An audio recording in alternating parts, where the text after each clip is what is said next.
Good morning po sa lahat. So ngayon po, I hope these past few weeks or past few days, naging matagumpay po ang Panginoon sa ating mga buhay at napagtagumpayan po natin yung mga pinagdaanan natin this week. And today, I pray that I know that God will reveal us our strength, our faith, and our hope, and para magkaroon po di tayo ng panibagong lakas sa panibagong linggo na ating kaharap. So, last week po, natapos po natin pag-aralan yung Book of Romans. Today po, ang pag-aaralan naman po natin is yung epistles of 1 Corinthians. So, ang writer po nito ay si Paul.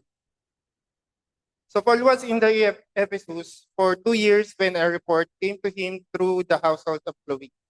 So, si Chloe po, alam naman po natin si Chloe, isa po siya doon sa mga naging disciple ni Pablo during those days na those times na naglilibot si Pablo si Paul para ipamahagi yung magandang balita na na-receive niya at na-encounter niya with the Lord.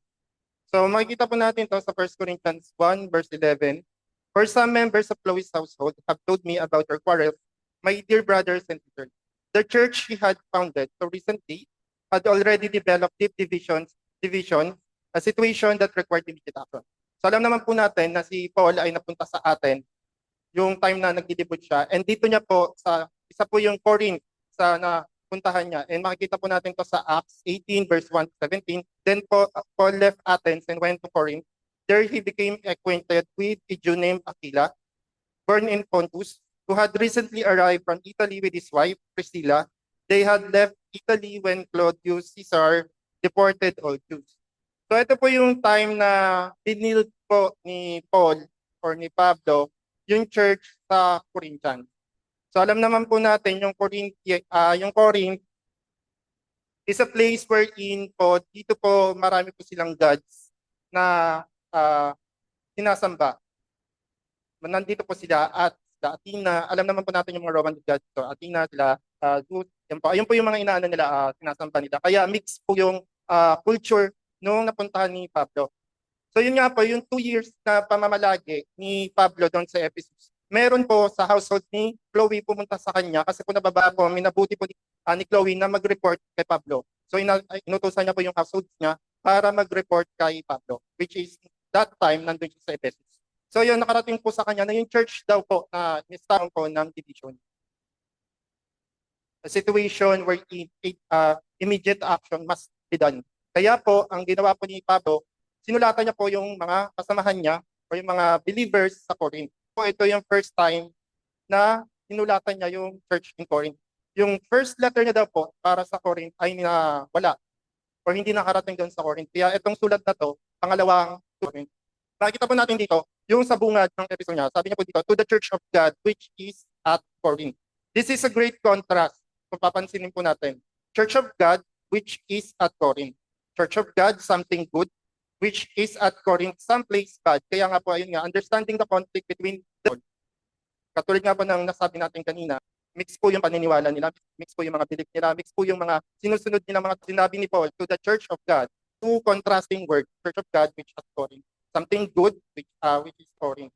Dito pa lang po binibuild up ni Pablo yung faith ng mga taga-Corinth. Hindi lahat po ng taga-Corinth ay naniniwala sa mensahe ng Panginoon na dala-dala ni Pablo. Meron pa rin po doon kahit nang hindi pa totally nare-remove yung mga practices or mga belief na pinangahawakan nila bago nila makilala si Pablo. Kaya doon po nahihirapan si Pablo i-manage or pagsahin yung mga believers sa Corinth. So dito nga po, katulad nga po na sinabi natin, understanding the conflict between the church and the city is important to us to understand itong book ng 1 Corinthians at ng 2 Corinthians. It will show us the real calling of the church. Makikita po natin to sa Matthew 5 verse 13, you are the salt of the earth, but if the salt loses its saltiness, how can it be made salty again? It is no longer good for anything except to be thrown out and trampled underfoot. You are the light of the world. A town built on a hill cannot be hidden. Neither do people light a lamp and put it under a bowl. Instead, they put it on its stand, and it gives light to everyone in the house. In the same way, let your light shine before others, that they may see your good deeds and glorify your Father in heaven. Ito po yung parang nagiging purpose ng church, bawat city na tinatayuan nito. Yung layunin daw po ng church, ng every church sa isang city, is to be the salt and the light of that place. So alam naman po natin na yung church ay hindi tumutukoy sa building, kundi tumutukoy sa ating mga believers. Naniniwala sa mensahe, sa pag-ibig ng Panginoon na sa atin, sa salvation ng Panginoong Hesus sa atin. So tayo po yung tinatawag na church, hindi po yung establishment, hindi po yung building, hindi po yung any concrete building na pinupuntahan natin every Sunday. Tayo po yung church na tinutukoy ng Panginoon. So ano daw po ba yung ano ng church? Tayo daw po yung magsisilbing salt and light to those people na naninirahan doon. So ito maraming challenge po kay Pablo ito. Yung binuild niya po yung church sa Corinth. Dahil ito po, yung napapalibutan po sila ng mga pagan gods. Napapalibutan po sila ng mga tao na naniniwala sa mga pagan gods. Kaya all throughout the book, makikita po natin doon yung struggle ng mga mga nananampalataya sa Corinth. Kasi marami po silang na-encounter na problem, kaya po sila nagkakaroon ng division. Kaya po sila nagkakaroon ng hindi pagkakaisa. Kasi nga po, iba-iba yung paniniwala nila, iba-iba yung ginagawa nila, iba-iba yung sinusunod nila. Even nga po yung sa mga leader na nagtuturo sa kanila, nag-guide sa kanila during that time. Makikita po natin along the way kung ano po yung naging outcome or ano yung situation ng church sa Corinth. Even Jesus told us that He is sending us sheep among wolves. Kaya po hindi po madali yung calling ng isang church. Di ba po yung isusugo na po ng Panginoong Hesus yung disciples niya? Sinabi niya po doon sa mga disciples niya na hindi daw po siya pumunta dito para magbigay ng peace. Binigyan niya na po ng heads up yung mga disciples niya na isusugo niya yung mga disciples para gawin po yung etong Great Commission na to. Pero hindi niya sinabi na magiging madali, na magiging easy or magiging smooth yung magiging gawain nila or yung task nila. Kundi sinabi niya, isusugo niya bawat disipulo bilang isang tupa na napapalibutan ng mga ato. So ganun po ka-bigat or ganun po ka-crucial yung task or yung gawain na pinagkakaloob sa bawat disciple, even sa atin. Hindi naman po, alam naman po natin na sa lugar natin, sa bansa natin, kahit isang bansa naman po, lahat ng mga mananampalataya or lahat ng mga gagawa ng Panginoon, hindi nadadalian sa lugar na pinupuntahan nila. Kasi sa bawat lugar na pupuntahan ng isang lingkod ng Panginoon, hindi naman lahat na maniniwala sa Kanya. Hindi naman lahat yun igagrasp yung gospel or yung mabuting balita na dala nila or yung truth na dala nila. Alam naman po natin yan, every mission trip ng ating leader na si Madam Grace, nakakwento niya sa atin, share niya sa atin kung ano yung nagiging experience niya sa bawat mission na pinupuntahan niya. Even nga po yung mga body of Christ. Alam naman po natin na yung mga naniniwala na sila sa Panginoong Jesus. Pero once na narinig nila ang ating leader, tungkol doon sa message or doon sa lesson na ibabahagi niya sa kanila, even the leader, even the highest leader, hindi rin naniniwala or hindi nila natatanggap. Ganun po yun, even yung co-believers natin. Pag nag-share tayo ng gospel or ng words or ng revelation na share sa atin ng Panginoon, na nireveal sa atin ng Panginoon, hindi lahat po yun naniniwala sa atin. Kaya ganun po kahirap yung gawain na pinagkakaloob sa bawat manggagawa ng Panginoon na sinusugo niya sa lahat ng parte ng lugar para ibahagi mabuti pa niya. It is the matter of church influencing the city or the city influencing the church. Try po natin i-observe. Dapat po doon tayo sa unang category. Church influencing the city. Kasi po karamihan po, hindi naman po natin generalize. Pero there are some churches or there are some churches na instead na sila yung nag-influence sa mga believers or sa mga members, sila pa po yung na-influence ng mga members. Paano po nangyayari yun? For example, members nila pera or may kakayanan, malaki magbigay or malaki magbigay para sa gawain ng Panginoon. Tapos, yung yung manggagawa na o yung member na yun ay napumuhay ng hindi tama, may kasalanan na nagagawa, natatakot sila, i-correct kasi baka mag-back out or baka umalis sa church. So yun, mawawalan sila ng support or financial. So ganun po, nagiging sila po, ang church po ang nag-a-adjust, which is wrong. Dapat po tayo po yung, as a church, tayo po dapat yung ina-adjustan ng mga members natin. Kung ano po yung tinuturo natin, kung ano po yung pinapababa ng Panginoon, ayun po yung sundin natin. Huwag po natin ito baliin para lang po i-comfort yung mga members natin na namumuhay sa hindi tamang way. So yun po yung tatandaan natin. Dapat tayo as a church, tayo nag-influence sa mga taong nakapalibot sa atin or ng mga members na naniniwala or sumasama or nagjo-join doon sa ating church. As Paul addresses those issues, he said, "Grace and peace to you from God, our Father, and the Lord Jesus Christ." In other version, sabi po doon, loving favor and peace. Tandaan po natin, grace is always first, peace is the source of peace. Without grace, there is and can be no peace. But when grace is ours, peace must of necessity to follow. Tandaan po natin na laging biyaya ng Panginoon muna bago yung kapayapaan. So grace first before peace. Kasi tama naman po kung wala po yung grasya na binibigay sa atin ng Panginoon, wala pong kapayapaan na wala po tayong kapayapaan na may experience sa buhay natin. Kaya it's only through the grace of God kaya natin na-endure yung hardship, kaya natin natatapos yung pinapagawa sa ating Panginoon. Hindi yun dahil sa makakayanan natin, dahil yun sa biyaya at tabag ng Panginoon na pinagkaloob niya sa atin. Let us all be reminded that it's all by the grace of God that we learn how to make peace with others. Biyaya lang po talaga ng Panginoon kung bakit tayo nagkakaroon ng harmonious relationship with others. Kasi innate na po sa ating mga tao or sa ugali natin mga tao, yung pag tayo nasasaktan, gaganti po tayo. Pag tayo nahihirapan, susuko po tayo. Pag tayo po nakaka-experience ng discomfort, doon na po yung mga ugali natin maglalabasa. Para po tayong inaasa, ganun. Kung wala yung biyaya ng Panginoon sa atin, do you think magagawa natin makisalamuha or makisama ang mga kasamahan natin or sa mga taong nakapalibot sa atin? Hindi po. Kaya it's a gift na pinagkakalooban po tayo ng Diyos. Ang biyaya at tabag niya araw-araw. Kaya tayo, as believers, tayo po yung nagpapakumbaba, tayo po yung paparaya, tayo po yung pag nagkakaroon po ng hidwaan, tayo po yung una na nag-step down para lang hindi lang po magkagulo. Nagets po ba natin? It's only by grace, followed by peace. So lagi na una yung grace before peace. Kaya lagi po natin, every day, let us the Lord. Bigyan tayo ng grace every day para po yung araw natin, araw-araw natin, bawat araw sa buhay natin, magiging mapayapa.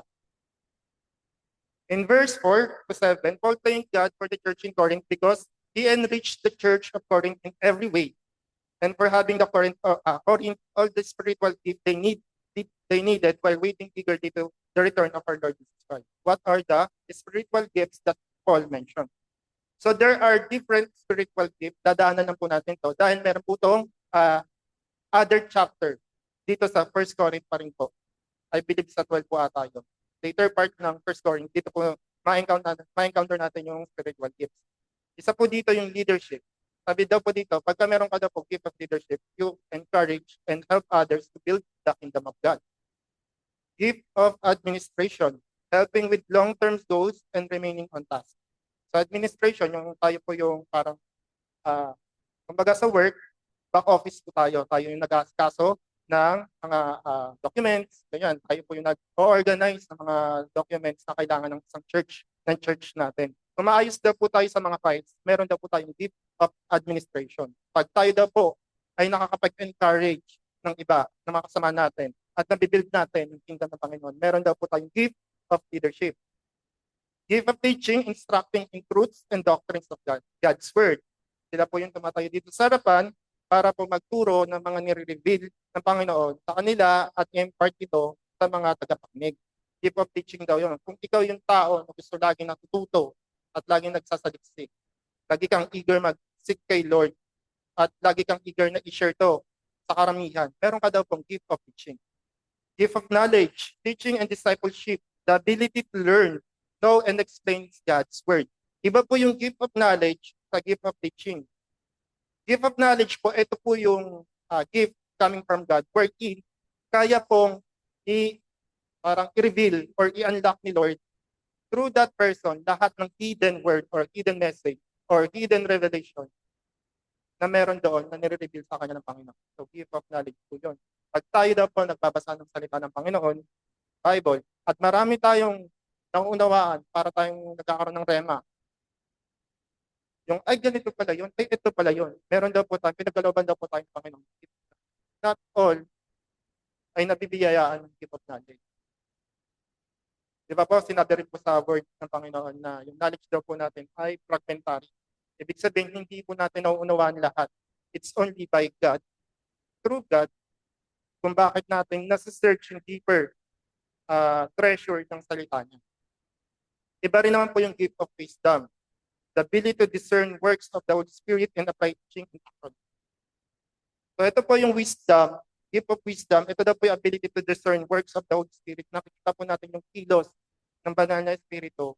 At nangusap rin para po siyang gift of knowledge. Pero mas mataas po yung gift of wisdom. Kasi po kung yung sa gift of knowledge, nare-reveal yung hidden message ng salita ng Panginoon or kung ano yung layunin ng Panginoon. Wisdom naman po, ito yung applied knowledge. Useless po yung knowledge kung hindi po na-apply sa buhay. So pag binigyan daw po tayo ng gift of wisdom, lahat po ng natututunan natin, lahat ng nakikita natin, or lahat ng nauunawaan natin patungkol sa Panginoon, na-apply po natin sa daily life natin. So ayun daw po yung gift of wisdom. Prophecy naman po, proclaiming the word of God with boldness. So nakikita po natin yan sa Romans 12 verse 16. So sa prophecy naman po, bibigay po sila ng mga proclaiming the word of God with boldness. Ito po yung parang nagbibigay sila ng nagpa-prophesy. For example, sa isang taon na to, sinabi na lang, itong taon na to, sa future, ito yung mangyayari sa'yo, ganyan. Parang binibigyan nila ng future direction. Or parang binibigyan nila, parang nakakita sila in the future kung ano yung pagkakalob ng Panginoon. Doon sa taon na yon, doon sa lugar na yon, or doon sa situation. Discernment naman po, gift of discernment, being able to recognize the truth about a situation. So ito po yung isang gift na minumungkahi sa atin ng Panginoon na hingingin natin sa kanya. Gift of discernment. Kasi kung wala tayong gift of discernment, tanggap lang po tayo ng tanggap. Gift of discernment po kasi ito po yung magtuturo sa atin. Ay, parang sa tingin ng karamihan, pag may nagsalita sa harapan, mapapaniwala ka talaga. Pero, pag meron ka daw pong gift of discernment, pag tumayo ang isang tao sa harapan mo, or kahit presensya pa lang ng tao na yun, pag na-encounter mo siya, may makikita ka na po, parang may mararamdaman ka na hindi nararamdaman ng iba. Parang may nakikita ka na hindi nakikita ng iba. So pag yun yung naramdaman mo, you will ask the Lord, Lord, bakit ko po nararamdaman itong pakaramdam na to toward this person? So yun po. I believe po meron, sa akin po kasi, yung tinawag po ako ng Panginoon way back 2016, yung ano po, yung namalagi po ako kay Pastor Gray for several years. Siyempre po, yung tahort po kami nakatiran. So during those times, so kasama po ako ni Pastor Gray sa kanilang apartment doon sa Hortwood. Wherein, siyempre po mahirap po yung panahon na yon para sa akin. Kasi po, kabataan, ganyan. Nasanay dito kasi po dito sa Kamarin, karamihan po ng mga kasama ko dito, siyempre kabataan. Yan, mga ka-peers, yan, mga ka-age bracket, ganyan, mga kasama. Kasama ko every day. Sumasama ako sa practice nila, pag magpa-practice nila ng lineup, pag tuturuan sila ng salita ng Diyos ng mga leaders namin, kasama rin po ako. Siyempre, mga kabataan, mahilig doon sa banding, ganyan. To the extent po na every day ng practice nila, parang all throughout the week, lagi po kami nagkita-kita para mag-practice sila ng mga lineup nila, ng mga kanta nila para sa Sunday service. Tapos sa atin sa kanila sa bahay nila. So yun, yung banding na yun, ayun yung mawawala sa akin. Nung sinamahan ko po si Pastor Grace sa kanyang part. Dumating nga po doon sa time na every Sunday. Siyempre po, Monday to Saturday, Monday to Friday pala. Monday to Saturday, half ng Saturday. Monday to half ng Saturday na sort po ako. Half ng Saturday, uwi na po ako dito sa Kamarin. Tapos Sunday, babalik po ulit ako sa Porto with Ma'am Greg. So yun, siyempre, parang namimiss ko na hindi ko na naman sila makakasama, nandun na naman ako sa Porto. Pero those time, na nandun ako sa worship, marami po sa akin kinuha ang Panginoon. Ito po, isa po doon yun, parang na-receive ko yung gift of discernment. So, may times po na pagka may na-encounter ako sa tao, parang hindi po ako at peace. Hindi ko ma-explain, pero every time na may ma-encounter ako tao, hindi po ako at during those time nga po, meron pong incident wherein meron po kaming hinahandle na group. Sila may hinahandle na group as po. Di ba po nasa workshop ko, kaya hindi ako nakakasama sa kanila. Meron po silang hinahandle na group at grupo po yun ng mga kabataan. Tapos meron po doon isa, meron daw pong sakit. Tapos parang hindi daw po siya at peace doon sa mga kasama niya sa bahay, ganyan-ganyan. Tapos yung na-encounter ko po yung tao na yun, para sabi ko, parang wala naman siyang sakit. Pero sa kanila, naniniwala sila na may sakit siya. Pero sa akin, every time na magkukwento sila, every time na mag-share sila, hindi ko siya makapa. Kung ano yung share nila sa akin, parang hindi ko siya na tatanggap. Parang hindi ko siya buong buo na tatanggap. Sabi ko, Lord, nagiging bias lang po ba ako dahil palayo ako sa kanila, dahil hindi ko kilala tong tao na to? Nagiging judgmental lang po ba ako? Tapos, ayun, throughout the days or throughout the months, weeks or months, ayun, meron pa nga po daw po incident na nasugod siya sa hospital, pero yung dadalawin nila sa hospital, sabi, wag mo na pumunta, wag mo na dumalaw kasi nakabutap siya, nagkapahangin, ganyan. So yun, parang na-question na po. Doon na po, unti-unti, na-reveal sa akin na parang, ay may parang off dito sa tao na. Tapos ayun, along the way, ayun, nalaman po nila na lahat ng kwento ng taong ito na sinishare ko sa kanila is all lies. So sabi ko, Lord, ayun po pala yung nasabi niyong discernment. So, kung wala po tayong discernment, gift of discernment, mabilis po tayong madala ng mga tao na pinapadala sa atin ng Panginoon or ng kung sino man po yun, kung bakit, alam naman po natin na lahat ng nangyayari po natin may layunin. So whether it comes from God or not, may layunin. Lagi po yung nagagamit ng Panginoon. May lagi po siyang ina-accomplish na layunin sa buhay natin. So yun po, kaya lagi po natin hingiin sa Panginoon yung gift of discernment para hindi po tayo easily nadadala ng mga taong dumadating or taong na-encounter natin. So kasi yung gift of discernment, ito parang yung magiging guide natin doon sa natin sa lakad natin bilang Christian. Kaya hingin po natin to sa Panginoon, gift of discernment. So lagi nga po ako natatanong, minsan, lagi po ako na-encounter, Jules, anong nararamdaman po sa ganito? Ayun po, lagi ko lang po sagot sa kanya pray. Hindi ko po hindi ko po alam.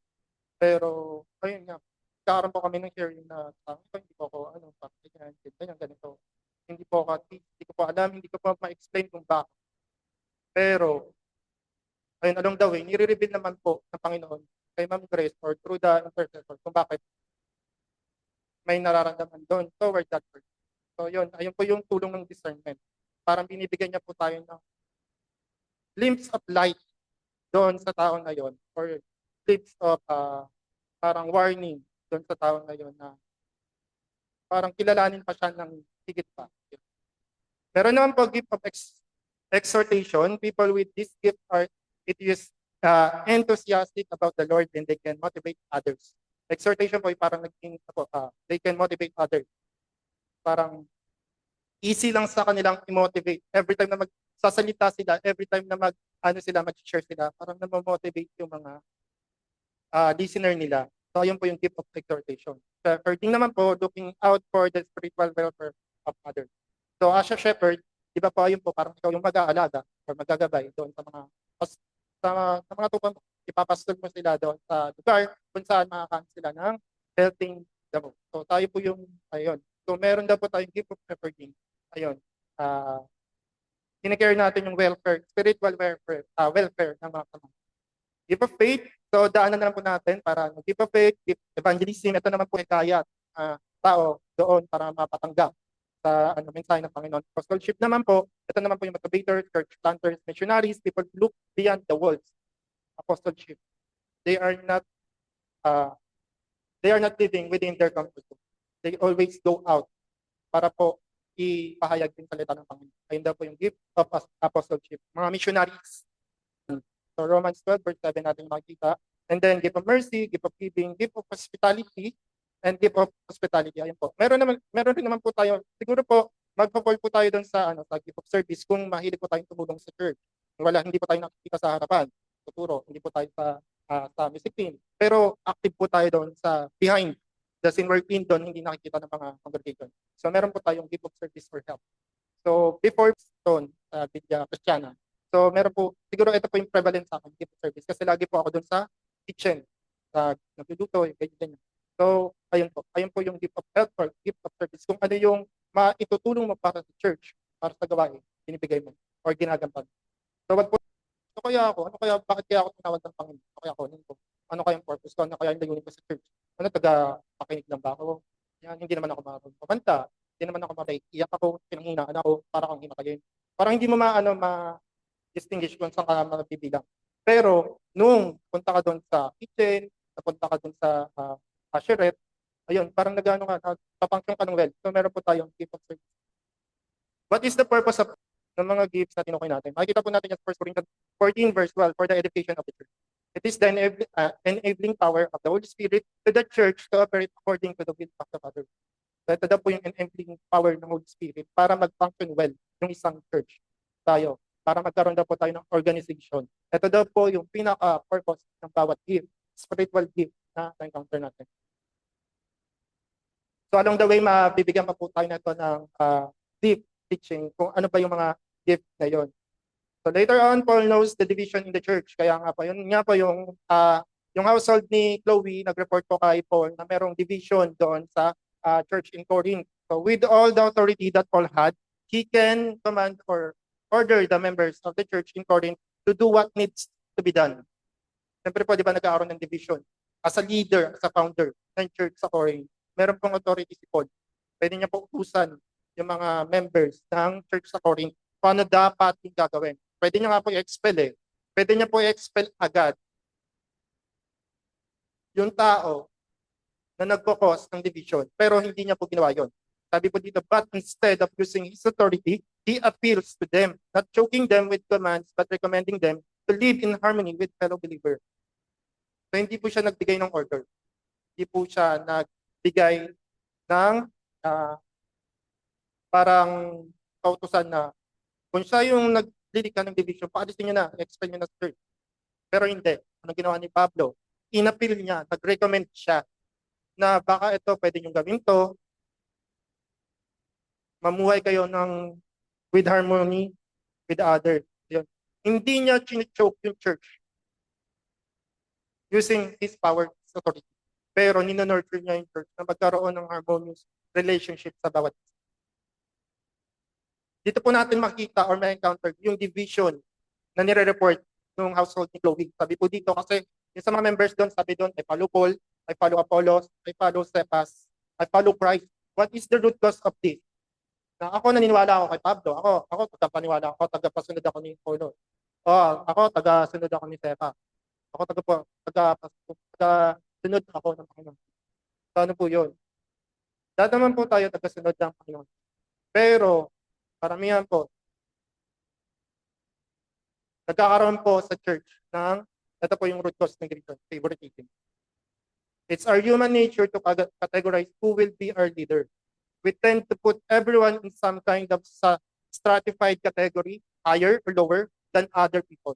Pag nakikita natin yung isang tao na ito ay prominent sa kanya, parang may capability, may sinabi sa lipunan, tapos yung isa parang walang sinabi, wala pang pinapatunayan sa lipunan sa church. Mas nag-aano tayo dun sa leader na yun. So nagkakaroon po tayo ng categorization ng kung sino yung pagiging leader natin, which is wrong dapat. Dapat po walang ganito sa church. Wala po tayong favoritism, wala po tayong kinikilingan ng mga leader. We choose our leader based upon their looks, their wardrobe, the kind of car they drive, the kind of house they live in. Sometimes it has to do with their race. Sometimes with their social status, outward characteristics or personality. Mahilig po tayo mamili ng mga leader natin through their physical characteristics, which is dapat hindi. Kung naniniwala ka na yung tao na ito pinadala para maging sa'yo, para maging leader, trust God. Paniwalaan po natin, magtiwala po tayo sa Panginoon kung ano yung layunin niya, bakit itong leader na to yung pinagkaloob niya sa atin. Do not question the leader. Ask God for assistance na makita niya kung ano yung layunin ng Panginoon, bakit ito yung pinadala niyang leaders. Kung bakit dito niya in-entrust yung buhay mo para i-guide ka. At tulad nga pa ng sinabi natin kanina, walang insidente sa buhay natin Kristiyano. Lahat po yan, may layunin na Panginoon. Ako sabi ng salita niya, all things work together for good to those who love the Lord. All of those things with God are non-issue. Lahat yun, lahat ng mga category natin, lahat ng mga requirements natin, sa magiging leader natin, lahat yun, wala yun sa Panginoon. They are of no significance at all. They mean absolutely nothing ang talaga nag-set ng barometer ng magiging leader natin. Parang kina-customize natin kung ano yung magiging leader natin. Christ crucified is God's power, foolishness to those who are perishing, but to us who are being saved, it is the power of God. For it is written, I will destroy the wisdom of the wise, the intelligence of the intelligent, I will frustrate. During the time Paul wrote this letter, when people heard the cross, or the power of the cross, they think it is foolish belief. For to them, cross is like an electrical chair. For us today, like something that is being used to torture the sinners. But for us who understand the reason why Jesus Christ was crucified, for us, it is the power of God to save the world. During that time daw, yung sinulat ito ni Pablo, or yung ni-establish ni Pablo in church sa Corinth, mga tao doon sa Corinth, pag naririnig daw po yung word na cross, kasi po, di ba, ang mensahe na binibigay ng mga disipulo ng Panginoon, which is, isa na po dun si Pablo, yung kapangyarihan ng krus, kung paano tayo na-save ng Panginoong Jesucristo sa krus ng Kalbaryo. So pag naririnig po yun ng mga taga-Corinth, yung sabi nila, it is a foolish belief. Kasi when, every time na maririnig nila yung word na cross, nagdidepict ito ng something na ginagamit para i-torture. So sa atin, na naniniwala sa Panginoong Jesucristo, it is the saving power of God to save us, the world. Pero sa kanila, foolish belief na dahil yung Panginoon na pinapaniwalaan natin, matay sa krus. Parang sa kanila, naging sinner ang Panginoon. Brothers and sisters, think of what you were when you were called. Not many of you were wise by human standards. Not many were influential. Not many were of noble birth. But God chose the foolish things of the world to shame the wise. God chose the weak things of the world to shame the strong. God chose the lowly things of this world and the despised things and the things that are not, to nullify the things that are, so that no one may boast before him. It is because of him that you are in Christ Jesus, who has become for us wisdom from God. That is our righteousness, holiness, and redemption. Therefore, as it is written, let the one who boast in the Lord. We do not choose God, but God chooses us, not because of our talent, our status. Instead, God chose the foolish of the world to humble down all the proud. So during that time po kasi, di ba, nagkaroon po sila ng parang dito ako sa leader na ito, dito ako sa leader na ito. Hindi naman po tinawag yung mga leader na yun dahil magagaling sila, dahil talented sila, dahil may pinatunayan sila sa lipunan. Tinawag po yun ang Panginoon yung mga leader na yun dahil may layunin ang Panginoon na gusto niyang tuparin. Kaya po tayo, kung sa tingin po natin talented tayo, maraming tayo may ambag sa church, parang eager na eager tayo mag-serve, pero hindi tayo makapag-serve kasi hindi po tayo inaalaw ng Panginoon. Una, ayusin niya muna yung motive of our heart kung bakit tayo naglilingkod sa Kanya.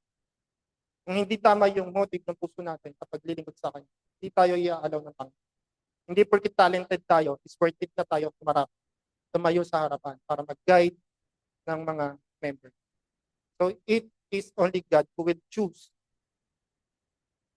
kung sino yung mga pagkakatiwalaan niya na tatayo sa harapan para i-guide itong mga mananampalataya na gustong makilala siya. Gusto. So po tayo, wag po natin kalimutan yun. Kung tayo tumikip-tingin tayo sa tao, Panginoon tumitingin sa puso kung bakit siya maglilingkod. In chapter 2, to understand is deeper wisdom. In verse 10 to 11, the spirit was a person's thought, their own spirit within them. In the same way, no one knows the thoughts of God except the Spirit of God. The reason we need to ask for the Spirit of God to be with us before we seek Him, because the Spirit of God will be our teacher. He will allow us to understand all things that God has in store for us. Only the planner fully understands the blueprint of this project. So kaya po importante sa atin, every time na magsisik tayo sa salita ng Panginoon, dapat lagi nating ina-ask yung guidance ng Holy Spirit. Malinaw po na sabi nasa natin, siya po yung mag-guide sa atin para ma-search natin yung deeper meaning ng salita ng Panginoon. Dahil only the Spirit of God who will understand about God. Parang ganito po. For example po, ako, leader. Tapos may gusto po akong ipa-implement na strategy. Kahit po anong explain ko sa inyo, meron po sa atin na hindi makaunawa. Pero sa akin, malinaw na malinaw yun. Parang ganun po yung purpose ng Holy Spirit. Para maintindihan natin yung salita ng Panginoon, kailangan natin hingingin yung Espiritu ng gagaling sa Panginoon, which is the Holy Spirit, to understand His Word. Kasi only the Holy Spirit will understand the Spirit of God. The reason we need to ask for the Spirit of God to be with us before we seek Him, for the Spirit of God will be our teacher. He will follow us to understand all things that God has in store for us. So makikita po natin yan sa John 14 verse 26. But the helper, comforter, advocate, intercessor, counselor, strengthener, standby, the Holy Spirit whom the Father will send in my name, in my place, teach you all things, and He will help you remember everything that I have told you. Ayun po yung importansya na lagi nating ihihingi yung Holy Spirit to be with us every time na may nire-reveal sa atin ng Panginoon, may gusto ituro sa atin ng Panginoon. Kasi kung wala yung banal, wala yung tulong ng banal na Santong Spirit, hindi po natin maunawaan. Mahihirapan po tayong unawain at intindihin yung circumstances natin, yung pinagdadaanan natin, kasi hindi po tayo nag-aaral. Di ba po, sabi po ng salita niya, may people perish because of lack of knowledge. Kasi hindi po tayo nagtatanong. Lagi po natin hinahandle yung situation natin in our own understanding. Di ba sabi nga po, do not rely on your own understanding. So yung kasi baka mapasama pa po tayo kung yung understanding natin, yung knowledge natin, yung parang sasandalan natin. The person without the Spirit does not accept the things that come from the Spirit of God, but considers them foolishness and cannot understand them because they are nangyayari doon sa Church of Corinth. Since wala po sila, karamihan po doon wala yung Holy Spirit, kaya po every time na i-share yung gospel of the cross, kung bakit po napako sa pool, ayun po, nagiging foolish teaching yun sa kanila. Kasi wala sa kanilang nagagay. Hindi yun nire-reveal sa kanila kung ano ba, kung bakit ba pinako si Jesus Cristo sa In chapter 3, brothers and sisters, I could call who are still worthy, were infants in Christ. I gave you milk, not solid food, for you were not yet ready for it. Indeed, you are still not ready. You are still worthy. For since there is sleep, are you not acting like mere men? There are 3 categories of men. Yung inaaral ko po ito, meron po ako nakita doon. Meron daw po 3 category yung man. Natural man, spiritual man, and carnal man. So natural man, these are the people who is patterned like Adam, but did not know Jesus Christ. They don't have the Holy Spirit, so they do not know things about God. Natural man, parang unbeliever. Ito po. Makakategorize po natin yung isang natural man daw po tayo pagka, ayun po, pero po tayo wangin si Adam, pinaturn tayo kay Adam, pero hindi po na patungkol sa Diyos. We are natural man. Matatawag na po tayo na spiritual man pag we know the things of God. It means that Christ shares with us His spiritual wisdom that enable us to see life from heavenly perspective and therefore make decisions bearing the fruit of the Spirit, love, joy, and spiritual man daw po tayo kung naunawaan natin lahat ng patungkol sa Panginoon at we bear the spiritual gift coming from the Holy Spirit. Now, carnal man, ways, still characterized by the These are the immature Christians who did not feed in the word and did not grow, have been born again in Christ and yet allowing their flesh to control on how they live and they think, sign of being a carnal man, envy, jealousy, strife, and division.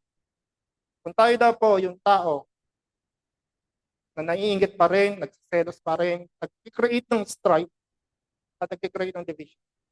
Yet, we believe that we know Christ, we believe that we know God. We are called carnal man. Parang hindi po tayo nag-grow. Tinanggap po natin yung Panginoong Jesucristo, naniniwala po tayo sa Kanya, pero yung pinapakita natin ay hindi po umaangkop doon sa pagkakakilanlan sa carnal man. Pag spiritual man ka daw po, nagkakaroon ka ng wisdom para magbigay sa'yo ng gabay sa araw-araw. Every time na magagawa ka ng decision making, tama. Every time na magkakaroon ka ng pagdidesisyon sa buhay mo, lagi kang nagtatanong sa Panginoon, kaya nabibigyan ka ng tamang gabay. Pero pag carnal man ka daw, lagi kang sumasalig doon sa paniwala mo, sa pangunawa mo, laging sa'yo. Feeling natin, naunawaan natin lahat. So, ayun daw po yung carnal man. In chapter 4, Paul urged every believer to be good steward of God's mysteries because everyone who's been entrusted with the things of God to be faithful. In verse 6 to 13, Paul expressed the suffering of the apostles for Christ, what they are experiencing while pursuing the kingdom of God. Dito po pinakita ni Pablo kung ano yung na-experience ng isang apostle ng Panginoon sa Kristo. At alam po namin yan, lahat po na nakakasama ni Ma'am Grace sa mission at lahat po na naka-encounter na experience ka ng mission, ito po yung laging experience. Hindi po madali or hindi po, ayun nga po, hindi po madali maging apostle.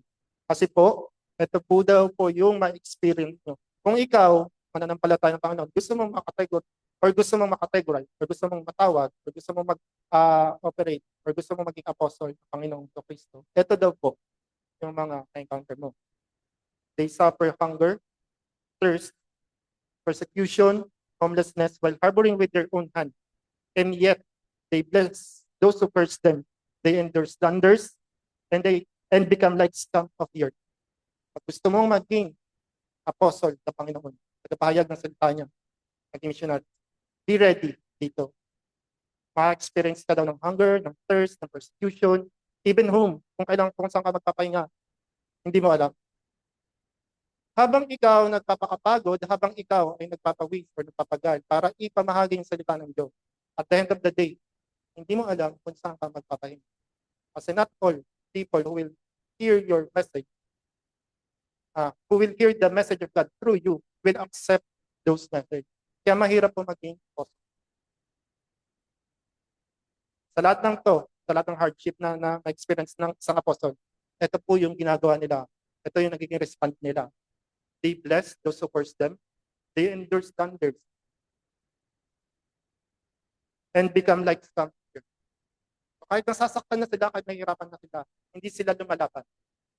At kitang-kita po namin yan. So sa iba po na gusto ma-experience yung be ready. Way back, marami po sa aming mga kabataan. Siyempre, mga manggagawa ng Panginoon. Marami kaming gustong hingiin. Lord, gusto ko maging ganito, gusto ko maging leader, gusto ko tumayo sa harapan. So kung ipagkaloob sa akin tong gift na to, one thing we forget, yung word na be careful what you ask for. Kasi pag yan pinagkaloob sa'yo ng Panginoon, hindi mo yan natayuan o hindi mo yan accountability mo.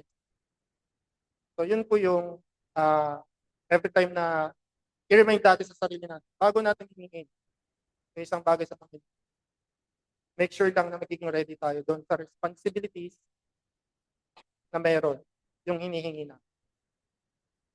In chapter 6, Paul criticizes the Corinthians for having lawsuit against each other before the unrighteous instead of before the saints. He reminds them that the saints will judge the world and angels. Hence, they are competent to judge trivial matters. Paul chastised the community, highlighting that lawsuit among believers are a defeat for them. Lawsuit, alam naman po natin lawsuit, di ba? Dapat daw po sa ating mga mananampalataya, believer of Christ, dapat daw po sa atin, wala daw po sa atin, nagbabarangay, nagpapapolis. Tayo mga magkakapatid, tayo mga magkakapanampalataya, tayo yung nakikita sa presinto, sa barangay, nirereklamo yung kapatiran. Dapat hindi po tayo ganun. Bakit? Ano yung sabi ni Paul? Ano yung pinaunawa sa atin ni Paul sa salita ng Diyos? Sabi, pagka daw tayo ay nagkaroon ng lawsuit among us, it's a sign na we are defeated. Kasi di ba sabi, tayong mga tinawag ng Panginoon, tayong mananampalataya, tayo nga po yung mag-judge sa mga unrighteous, sa mga will judge the world and angel. Pero tayo, parang nagiging incompetent tayo dito sa calling na to, dito sa purpose ng Panginoon na to sa atin. kung tayo, sumasalig tayo doon sa worldly government para lang malutas or mabigyan ng ma-address yung problema natin among us. Di ba po nakakatawa yun? Kung tayo, makikita natin yung bawat isa. Nirereklamo natin yung kapatiran natin. Pinakabarangay natin yung kapatiran. Hindi po ba natin kayang i-handle? Hindi po ba natin pwede pagkatiwalaan yung church natin, yung mga leaders natin, para i-settle yung dispute among us? Na to the extent na pupunta tayo doon sa barangay para lang ireklamo yung kapatiran. Ano po yung nakikita natin doon? Ano yung patunay natin bilang Christian? Ano po yung magiging testament natin doon sa kanila? Ay, Kristiyano pa man din. Tapos makikita mo na sa barangay. So nakakatawa. Dapat daw po tayo as believer, we must grow. We must nothing to i-handle. As followers of Christ, it is slap on our face when we Christian fighting against our fellow believers on the secular courts.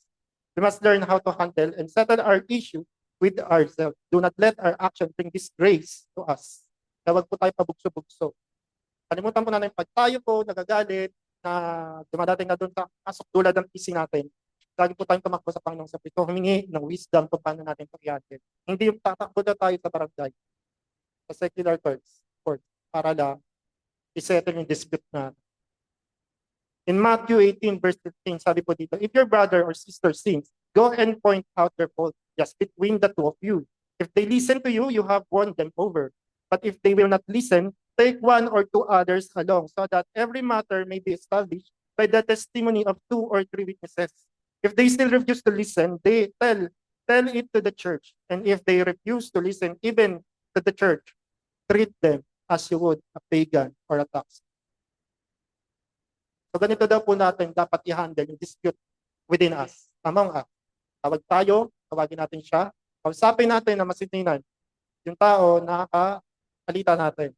Pag hindi siya naniwala, ay pag naniwala siya natin, na-win over daw natin siya. Pero pag hindi pa rin siya nagpapasettle, na kayo lang dalawa, tawag ka na daw ng 2 or 3 na witnesses para doon sa ninyo, para ma-settle o ma-witness yung conversation nyo. If among you, doon sa 4 na yon, with the witnesses, hindi pa rin ma-settle, doon na kayo sa church. Pag hindi pa rin daw po yun na settle with the help of the church, i-treat na daw po natin yung tao, pagan or tax collector. So ano po yung ibig sabihin nun? Parang, iano na po natin siya. Categorize na po natin siya as non-belief. Kasi ayaw niya po magpa-settle eh. Ayaw niya pong ma-settle yung dispute nyo ng kayo-kayo lang. Parang dinidisregard niya yung authority ng Panginoon over you. So ayun po yung treatment na dapat na po ibigay sa taong ayaw magpa-settle. Do you not know that your bodies are temples of the Holy Spirit, who is in you, whom you have received from God? You are not your own. You were bought at a price. Therefore, honor God with your body. We are the temple of God. Through the Spirit we've received from Him. We must keep it with good governance. Pinili daw po tayo ng Panginoon in good price. Kaya wag daw po natin sayangin yung katawan natin. Wag natin abasuhin yung katawan natin. Wag po natin i-mismanage yung katawan natin. Dahil ito po yung templo ng Panginoon sa atin. Dito po sa katawan natin, nananahan yung spirito na na-receive natin sa Panginoon. Kaya, be a good steward of your own body. Huwag niyo pong abusuhin. Huwag po natin abusuhin yung katawan natin. Huwag po tayo sige ng sige hanggat wala tayong nararamdaman. Tandaan po natin, templo ng Panginoon ang ating katawan. Kaya, naging good governance or good steward po tayo ng katawan. So sa chapter 7, Paul correct a misunderstanding around sex in the Corinthian church where some thought it was holier to abstain even in marriage. Instead, Paul shows us that sex within marriage help us avoid temptation in is an opportunity to give and point to other greater intimacy and oneness in your faith. Dito naman po sa sa chapter 7, ang nire-report naman po dito or yung iniiyak ng mga taga-Corinth is napapabayaan yung responsibility ng married person, individual. So, ito po yung yung binasa ko po ito, naalala ko po yung time na meron po kaming kasamahan na sinabi niya po meron daw po siyang gift of secrecy. So, ano po yung gift of celibacy? The gift of celibacy is the special ability that God gives to certain members voluntary control over sexual impulses so as to serve the Lord without this. So, yun daw po yung gift of celibacy. Parang yung tinalaga mo na yung sarili mo. Hindi ka mag-asawa para mapaglingkuran ng gusto ang Panginoon. So, meron po kaming kaibigan, may kakalala ako na gano'n. Meron po akong so, be careful doon sa mga dinideclare natin. Pag dineclare natin yan, may nakikinig. Kaya be careful every time na mag-isip tayo. Kung inaako mo yung gift na yun, let your yes be yes and your no be no. Kasi pag yun inaako mo at hindi mo napantindig. Katulad nga po na sinabi natin kanina, accountability po natin. So yun po yung yung parang iniiyak ng mga taga-Corinth. Parang napapabayaan na nila, hindi na bibigay na mag-asawa yung responsibility nila sa sa partner nila, even in marriage. Sabi nga po doon, kung uunawain po natin, doon sa Corinth, nag-hire pa po sila ng cross para lang maano yung para yung ma-fulfill yung responsibility na yun. So, dapat na po wala ganun sa atin. So, I believe wala naman kung ganun. Kaya, i-skip na po yun. To the married, ito yung sabi ni Pablo, to the married, I give this command, not I, but the Lord. A wife must not separate from her husband. But if she does, she must remain unmarried or else be reconciled to her husband, and the husband must not divorce his wife. Ito naman po, tinouch po dito yung divorce. Kasi sabi po doon, maghiwalay na lang daw po. Pero di ba sabi sa salita ng Diyos, kung sino ang pinagpisa ng Diyos, walang taong makakapaghiwalay nun. Pero dito may sinabi po, si Pablo, pag daw po, kailan daw po pwedeng hiwalayan ng married person yung married life niya. Paul also touches about divorce. God forbid divorce. However, if one experience mental or physical abuse, they can live separately but still as married individual. They are not allowed to remarry other. So, hindi po ina-allow ng Panginoon ang divorce. Kasi marriage is a gift from God na dapat hindi natin para natin pinabaliwala. Pero pag daw tayo, married na tayo, tapos tayo experience ng mental or physical abuse, that's the time na pwede tayong mamuhay separately, pero hindi tayo mamumuhay as divorced individual. Kailan lang po daw tayo makakawala doon sa covenant ng marriage, yung marriage vow natin? Pag yung partner natin ay doon lang tayo magiging free from the covenant of marriage. Di ba pa naano natin yan sa Romans? I believe sa Roman na yung law ng marriage, makakawala ka lang doon if yung kapartner mo ay namatay. Hindi ka makakakasuhan ng adultery. Pero kung buhay pa yung partner mo at namumuhay ka na separately at nag-asawa ka ng iba, pwede kang kasuhan or pwede kang patawan ng adultery. Pero pag namatay yun, laya ka na or wala yung law ng marriage, wala na sila. So yun po. Importante po kasi ang tinalakay po dito, importante yung conversation between husband and wife. Pag hindi po kayo nagkakasundo or may bagay kayong gustong gawin, dapat daw po mag-meet kayo halfway, pag-usapan ito, ipag-pray, at kung hindi pa pamalinaw kung gusto nyo marinig, lagi nyo pong pag-usapan. Wag po tayo yung mag-decide. Sinabi nga po doon, di ba, yung buhay ng isa or ng babae or ng wife ay hindi niya na pagmamayari. Buhay ng husband ay hindi niya na pagmamayari. Kasi pinasal na po sila. Kaya they will live as one. Kaya kung magdi-decide kayo, as one din. Hindi porket ikaw lalaki, ikaw yung masusunod. Dapat i-consider mo rin yung opinion ng asawa mo. So what is marriage kung hindi mo papakinggan? Yung opinion ng partner mo. So yun po yung importansya ng communication, ng conversation between the two. Kaya po sila nagiging one. Dahil nagkaka-unite po sila sa isang desisyon. Pag hindi pa po masettle, huwag munang gawin. Huwag munang aksyonan yung bagay na yun hanggat hindi tayo nagkakasundo. In chapter 8, Paul has taught that knowledge is not the primary ground for Christian behavior. What we are doing for the faith of others is an important consideration, consideration. Love for God and for others is an important component of our faith and how we make our life decision. We must realize that not everyone possesses the knowledge. In verse 9, but take care that this freedom of yours does not somehow become a stumbling block to the weak. As a Christian adult, we must be very mindful about our action before the presence of a young believer. So dito naman po, dinidiscuss naman po dito sa chapter 8 is yung ano natin, yung parang ugali natin na we know it all. Na since na tayo matagal na Christian, tayo yung pioneer, matagal na tayo doon sa church na yon, alam na natin lahat. Hindi po tayo nagiging cautious.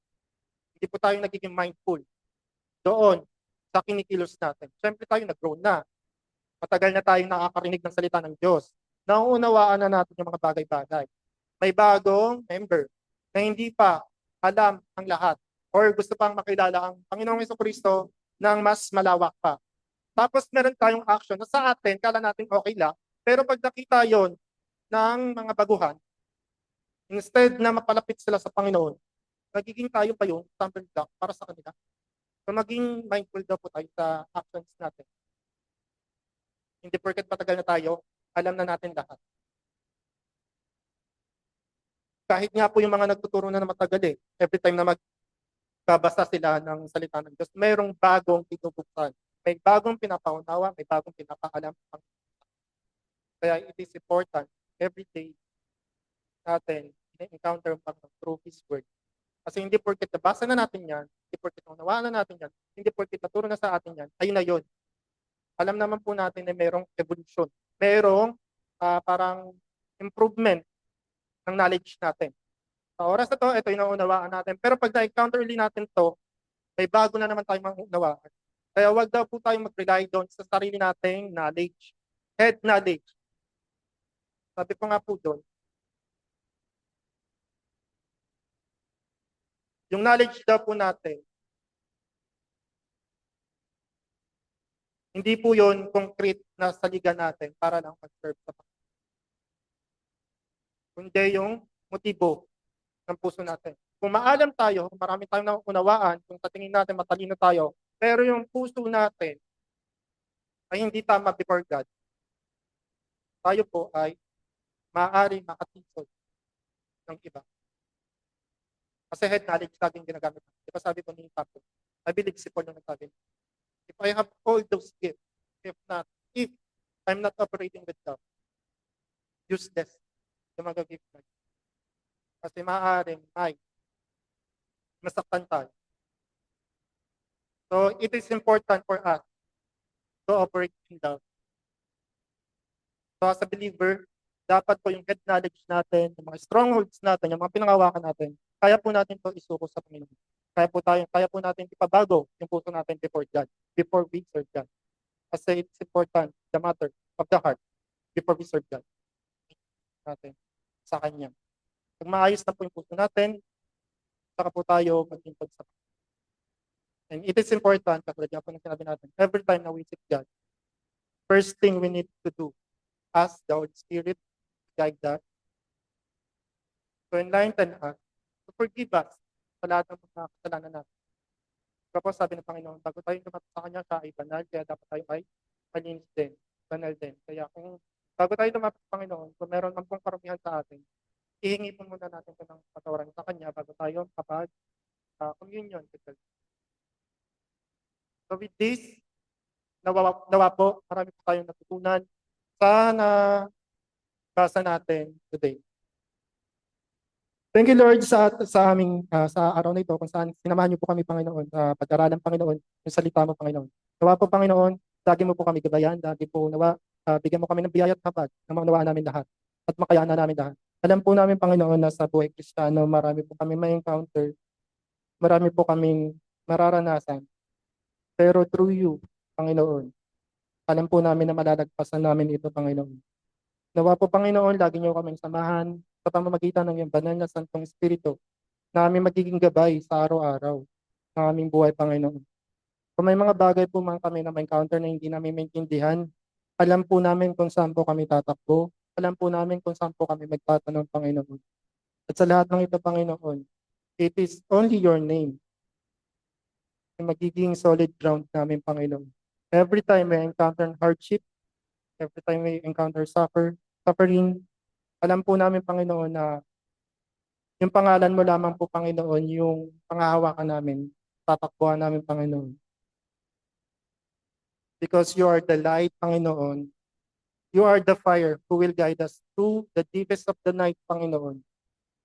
And even the wind and the waves knows your name, Panginoon. Kaya po, Ama, kung kasama ka po namin, Panginoon, alam po namin, Panginoon, lahat ng bagay ay magkakaroon ng kaayusan, Panginoon. Kaya po, Ama, salamat sa lahat ng ito. Hinihiling po namin, Panginoon, sa darating na linggo, Panginoon, na gabayan niyo kami, Panginoon. Sa lahat ng na-encounter namin sa aming bansa, Panginoon, gabayan niyo po kami, bigyan niyo po kami ng kaunawaan, ng wisdom, kung ano po yung dapat namin gawin, Panginoon. Gabayan niyo po ang aming mga leader na magbigay, Panginoon, ng tamang desisyon sa lahat ng mga issues ng aming bansa, Panginoon. Kahabagan niyo po ang bansang Pilipinas, Panginoon. Protektahan ito sa pamamagitan ng banal mong dugo, Panginoong Hesukristo. At magiging kaming sambayahan na naniniwala sa iyo, Panginoon, na pinagbuklod mo, Panginoon. Kaya po, Ama, salamat sa lahat ng ito, Panginoon. Nawa po, Panginoon, likhain mo sa amin ang bagong puso na kayang magpakumbaba sa iyo, kayang magpabasag sa iyo, Panginoon. Sa lahat ng aming nauunawaan, sa lahat ng aming kaalaman, Panginoon, na hindi angkop sa iyo, Panginoon, hinihiling po namin, Panginoon, na ito ay basagin mo, Panginoon. Salamat po, Ama, kung ito po yung magiging hindrance sa aming paglilingkod sa iyo, Panginoon. Hinihiling po namin, Panginoon, kahit masakit, baguhin mo po kami, Panginoon. Sa lahat ng ito, Panginoon, ikaw lamang po ang aming tatakbuhan, ikaw lamang po ang aming sasandalan, Panginoon. At alam po namin, every time na kami ay panghihina, kami ay panghihinaan ng loob, Panginoon, mawawala ng lakas, it is you will prevail, Panginoon. It's your strength who will prevail, Panginoon. When we are weak, you become stronger. When we are poor, you are richer, Panginoon. Kaya po, Ama, salamat sa biyaya kapag sa pinagkakaloob mo sa amin sa araw-araw, Panginoon. Let us all live with harmony with one another, Panginoon. Open our understanding, Panginoon, na sa ganun, Panginoon, hindi po kami kagad-agad makapagbigay ng maling pagkakakilanlan o maling pagkakaunawa sa aming mga kasamahan, Panginoon. At cross, gabayan niyo po kami, Panginoon, ng iyong wisdom, Panginoon. It's only by you, Panginoon, your wisdom who will guide us in our every path, Panginoon. Salamat po, Ama. Ito lamang po ang aming samot dalangin sa tanging pangalan ng iyong anak na si Jesus. Amen.